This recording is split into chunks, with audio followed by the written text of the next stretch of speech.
ಧನುಸ್ಸು ರಾಶಿ, ಸಾಕು ಪ್ರಾಣಿಗಳಿಂದ ಸ್ವಲ್ಪ ಎಚ್ಚರಿಕೆಯಿಂದ ಇದ್ದರೆ ಬಹಳ ಒಳ್ಳೆಯದು. ಆ ಸಾಕು ಪ್ರಾಣಿಗಳಿಂದ ತೊಂದರೆಯಾಗ್ತಕ್ಕಂತಹ ಸೂಚನೆ ಇದೆ. ಇಲ್ಲ, ನಾವು ಹಲವಾರು ವರ್ಷಗಳಿಂದ ಆ ಪ್ರಾಣಿಯ ಒಡನಾಟದಲ್ಲೇ ಇದ್ದೀವಿ, ನಮ್ಮನೆಯಲ್ಲೇ ಇದೆ ಅಂತ ನೀವು ಹೇಳಬಹುದು. ಆದರೆ ಆ ಪರಿಸ್ಥಿತಿಗೆ ಅನುಗುಣವಾಗಿ ಆ ಪ್ರಾಣಿಯೂ ಕೂಡ ವರ್ತಿಸಬೇಕಾಗತ್ತೆ. ಆ ಎಚ್ಚರಿಕೆ ನಿಮಗೆ ಇರಬೇಕಾಗತ್ತೆ. ಅಕಾಲ ಭೋಜನ ಆರೋಗ್ಯದಲ್ಲಿ ವ್ಯತ್ಯಾಸವನ್ನುಂಟು ಮಾಡುತ್ತೆ. ಎಷ್ಟೊತ್ತಿಗೋ ಊಟ ಮಾಡುವಂಥದ್ದು ಅಥವಾ ಇನ್ಯಾವುದೋ ಒತ್ತಡಗಳಿಂದ ನಿಮಗೆ ಸಕಾಲದಲ್ಲಿ ಭೋಜನವನ್ನು ಮಾಡಲಿಕ್ಕೆ ಆಗದೇ ಇರತಕ್ಕಂತಹದ್ದು ಆರೋಗ್ಯದ ಮೇಲೆ ಪ್ರಭಾವವನ್ನು ಬೀರುತ್ತೆ. ನಿಮ್ಮ ವಿರುದ್ಧವಾದಂತಹ ಮಾತಿನಿಂದ ನಿಮಗೆ ಕೋಪ ಬರುತ್ತೆ. ಯಾರಾದರೂ ನಿಮಗೆ ವಿರುದ್ಧವಾಗಿ ಮಾತಾಡಿಬಿಟ್ರೆ ನಿಮಗೆ ಸಿಟ್ಟು ಬಂದುಬಿಡುತ್ತೆ. ಅದು ಎಲ್ಲರಿಗೂ ಬರುವಂತಹದ್ದು ಸಹಜ ಇರ್ಬೋದು. ಆದರೆ ಯಾಕೆ ಹಾಗೆ ಮಾತಾಡ್ತಾ ಇದ್ದಾರೆ ಅಂತ ಕೇಳಿಸ್ಕೊಳ್ಳುವಷ್ಟು ತಾಳ್ಮೆ ಇರುವುದಿಲ್ಲ. ಅದು ಒಂದಷ್ಟು ತೊಂದರೆಗೆ ಕಾರಣವಾಗುತ್ತೆ. ಬಂಧುಗಳಲ್ಲಿ ಅತಿಯಾದಂತಹ ವಿಶ್ವಾಸವನ್ನು ಇಟ್ಟುಕೊಂಡಿರ್ತೀರಿ. ಎಲ್ಲರೂ ನಮ್ಮವರು ಅನ್ನೋ ಭಾವನೆ, ಅದೇ ನಿಮಗೆ ವಂಚನೆಗೆ ಕಾರಣವಾಗುತ್ತೆ. ಅದರಿಂದನೇ ಮೋಸ ಹೋಗ್ತೀರಿ. ಎಚ್ಚರಿಕೆಯನ್ನು ವಹಿಸಬೇಕಾಗುತ್ತೆ. ಸಹೋದರರ ವಿಚಾರದಲ್ಲಿ, ಆಸ್ತಿಯ ವಿಚಾರಕ್ಕೋಸ್ಕರವಾಗಿ ಕಲಹ ಹೆಚ್ಚಾಗುವಂತಹ ಸೂಚನೆ ಇದೆ. ಅಣ್ಣ ತಮ್ಮ, ಅಕ್ಕ ತಂಗಿಯರು ಆಸ್ತಿಗೆ ಸಂಬಂಧಪಟ್ಟ ಹಾಗೆ ಒಂದಷ್ಟು ಜಗಳವನ್ನು ಮಾಡ್ತಾರೆ. ಅದು ವಿರೋಧಕ್ಕೆ ಕಾರಣವಾಗುತ್ತೆ ಎನ್ನುವಂಥದ್ದು. ವಿವಾಹದ ವಿಚಾರದಲ್ಲಿ ಅಡಚಣೆಯಾಗ್ತಕ್ಕಂಥದ್ದು. ಮನೆಯಲ್ಲಿ ಯಾವುದೋ ಮಂಗಳ ಕಾರ್ಯ ನಡಿಬೇಕಾಗಿದ್ದರೆ ಅಲ್ಲಿ ಏನೋ ತೊಂದರೆಗೆ ಕಾರಣವಾಗುವಂಥದ್ದಿದೆ. ಲಕ್ಷ್ಮೀನಾರಾಯಣ ಹೃದಯ ಸ್ತೋತ್ರವನ್ನು ಶ್ರವಣ ಮಾಡಿ ಶುಭವಾಗಿ. ಮಕರ ರಾಶಿ, ಅಭಿವೃದ್ಧಿ ಆಗಬೇಕು, ಅಭ್ಯುದಯವಾಗಬೇಕು, ನಾವು ಬೆಳೀಬೇಕು, ಆಸ್ತಿ ಮಾಡಬೇಕು ಅಂತಕ್ಕಂತಹ ಒಂದು ಯಾವುದೋ ಮನಸ್ಥಿತಿಯಲ್ಲಿರ್ತೀರಿ. ಆದರೆ ಎಲ್ಲದಕ್ಕೂ ಹಣ ಅಂತ ಹೇಳಿ ಒಂದು ದ್ರವ್ಯ ಮುಖ್ಯ ಸಾಧನವಾಗುತ್ತೆ. ಆ ಹಣದ ಕೊರತೆ ನಿಮ್ಮೆಲ್ಲ ಆಸೆಗಳಿಗೆ ಕಡಿವಾಣವನ್ನು ಹಾಕ್ತಕ್ಕಂಥದ್ದಾಗತ್ತೆ. ನಿರಾಸೆಯಾಗುತ್ತೆ, ಬೇಸರವನ್ನು ಮಾಡ್ಕೊಳ್ತೀರಿ. ಸಂಬಂಧಿಕರಲ್ಲಿ ಕೆಲವು ವಿಚಾರಕ್ಕೆ ಮನಸ್ತಾಪವನ್ನು ಮಾಡ್ಕೊಳ್ತೀರಿ. ನೇರವಾದಂತಹ ಮಾತಿನಿಂದ ಸಂಬಂಧಿಕರನ್ನು ಕೇಳುವಂಥದ್ದು ಅಥವಾ ಸಂಬಂಧಿಕರಿಗೆ ಹೇಳುವಂಥದ್ದಾಗಿ ನಿಷ್ಠುರಕ್ಕೆ ಕಾರಣವಾಗ್ತೀರಿ. ಇದನ್ನು ಗಮನಿಸ್ಕೊಳ್ಳಿ. ಆಪ್ತರಿಂದ ಸಹಾಯವನ್ನು ನಿರೀಕ್ಷೆ ಮಾಡ್ತೀರಿ. ಆದರೆ ಅದು ಯಾವುದೂ ಕೂಡ ಪ್ರಯೋಜನ ಆಗೋದಿಲ್ಲ. ಇವರು ನನಗೆ ತುಂಬ ಆಪ್ತರು, ನನ್ನ ಆತ್ಮೀಯರು, ನನಗೇನೋ ಸಹಾಯವನ್ನು ಮಾಡೇ ಮಾಡ್ತಾರೆ ಅಂತಕ್ಕಂತಹ ಅಚಲವಾದಂತಹ ನಂಬಿಕೆ ಹುಸಿಯಾಗಬಹುದು. ಆಗ ಆಗುವಂತಹ ಬೇಸರ, ಆಗುವಂತಹ ಕಹಿಯ ಅನುಭವ ಬಹಳ ದುಃಖವನ್ನು ತರ್ತಕ್ಕಂಥದ್ದಾಗತ್ತೆ. ಮಾನಸಿಕವಾಗಿ ಸಮಾಧಾನ ಇರೋದಿಲ್ಲ. ಮನಸ್ಸಿನ ಇಚ್ಛೆ ಬೇರೆ, ನಡೆಯುವಂಥದ್ದು ಬೇರೆ. ಹೀಗಾಗಿ ಸಮಾಧಾನ ಇರುವುದಿಲ್ಲ. ತಪ್ಪಿನ ಅರಿವಾಗುವವರೆಗೂ ಕೂಡ ತೊಂದರೆ ತಪ್ಪಿದ್ದಲ್ಲ ಅನ್ನೋ ಮಾತನ್ನು ನಿಮಗೆ ಹೇಳಬೇಕಾಗತ್ತೆ. ಅಂದರೆ ಯಾವ ತಪ್ಪು ನನ್ನಿಂದ ನಡೀತಾ ಇದೆ, ನಾನು ಹೇಗೆ ಸರಿಪಡಿಸ್ಕೊಳ್ಬೇಕು, ಎಲ್ಲಿ ನಾನು ಎಡವುತ್ತಾ ಇದ್ದೀನಿ ಅನ್ನುವಂಥದ್ದು ಮೊದಲು ಗೊತ್ತಾಗಬೇಕು.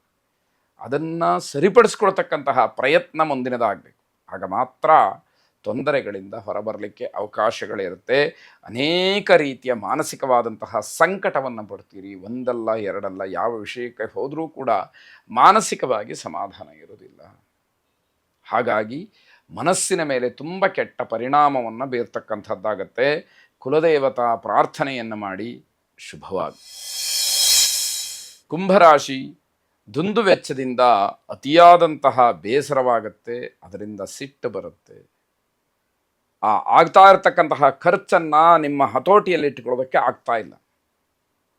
ಈ ರೀತಿ ಖರ್ಚಾದರೆ ಹಣ ಎಲ್ಲಿಂದ ತರೋದು ಅನ್ನುವಂತಹ ಕೋಪ ನಿಮ್ಮನ್ನು ಕಾಡುವಂಥದ್ದಾಗುತ್ತೆ. ವಿರೋಧಿಗಳು ನಿಮಗೆ ತೊಂದರೆಯನ್ನು ಮಾಡೋದಕ್ಕೆ ಕಾಯ್ತಾ ಇರ್ತಾರೆ. ಸಂದರ್ಭಕ್ಕನುಗುಣವಾಗಿ ವಿರೋಧಿಗಳಿಂದ ನಿಮಗೆ ತೊಂದರೆಯಾಗತ್ತೆ.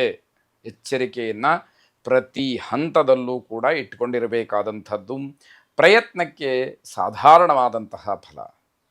ಯಾವುದೋ ಕೆಲಸಕ್ಕೆ ತುಂಬ ಪ್ರಯತ್ನವನ್ನು ಮಾಡ್ತೀರಿ, ಅಷ್ಟು ಕಷ್ಟಪಟ್ಟಿದ್ದಕ್ಕೆ ಇಷ್ಟೇ ಫಲ ಅನ್ನುವಂತಹ ಒಂದು ಉದ್ಗಾರವನ್ನು ಮಾಡುವಂಥದ್ದಾಗತ್ತೆ.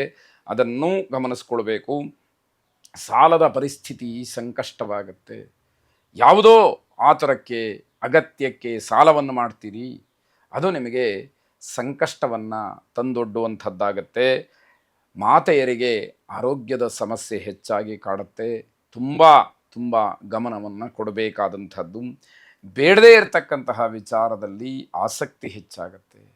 ಅದರಿಂದ ಏನೂ ಪ್ರಯೋಜನ ಇಲ್ಲ, ಯಾವುದೇ ರೀತಿಯ ಅನುಕೂಲ ಇಲ್ಲ.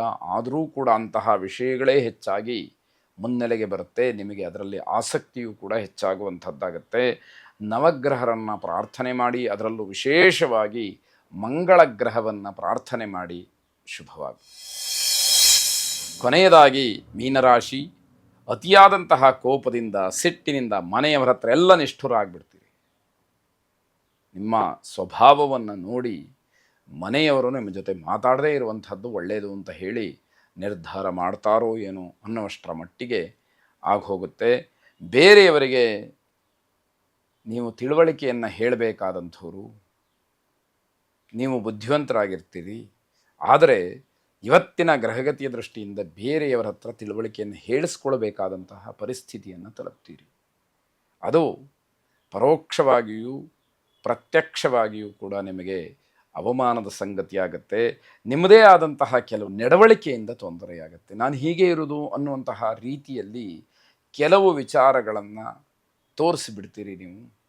ಹಾಗಾಗಿ ನಿಮಗೇ ಅದು ತೊಂದರೆಯಾಗತ್ತೆ, ಬೇರೆಯವರಿಗೆ ಅದರಿಂದ ಬೇಸರವಾಗುತ್ತೆ. ಇದನ್ನು ಗಮನಿಸ್ಕೊಳ್ಳಿ. ಅತಿಯಾದಂತಹ ತಿರುಗಾಟವೂ ಕೂಡ ಬೇಸರವನ್ನು ತರುವಂಥದ್ದಾಗತ್ತೆ. ಬೇರೆಯವರ ಹಣ ಅಥವಾ ದ್ರವ್ಯ ನಿಮಗೆ ಸಿಕ್ಕಬಹುದು. ಅದು ಯೋಗ್ಯವಾದಂಥದ್ದಾದರೆ, ಅದರ ಮಾಹಿತಿ ಸಿಕ್ಕರೆ ನೀವು ಒಳ್ಳೆಯ ಮನಸ್ಸಿನಿಂದ ಹಿಂದಿರುಗಿಸ್ತಕ್ಕಂಥದ್ದು ಒಳ್ಳೆಯದಾಗಿರುತ್ತೆ. ಇಲ್ಲದೇ ಇದ್ದರೆ ಯಾರು ಅದಕ್ಕೆ ಸಂಬಂಧಪಟ್ಟಂಥವ್ರು ಇರ್ತಾರೆ ಅವರ ಕೈಗೆ ತಲುಪಿಸ್ತಕ್ಕಂಥದ್ದು ಬಹಳ ಮುಖ್ಯವಾದಂತಹ ವಿಷಯ. ಮಾತೆಯರಿಗೆ ವಸ್ತ್ರಾಭರಣದ ಪ್ರಾಪ್ತಿಯ ಯೋಗ ಈ ದಿವಸ ಹೆಚ್ಚಾಗಿರುವಂತಹ ಸೂಚನೆ ಇದೆ. ಸ್ವಾಭಾವಿಕವಾಗಿ ಅದು ಸಂತೋಷವನ್ನು ಉಂಟು ಮಾಡತಕ್ಕಂಥದ್ದು. ನರಸಿಂಹಸ್ವಾಮಿಯನ್ನು ವಿಶೇಷವಾಗಿ ಪ್ರಾರ್ಥನೆ ಮಾಡಿ. ಶುಭವಾಗಿ.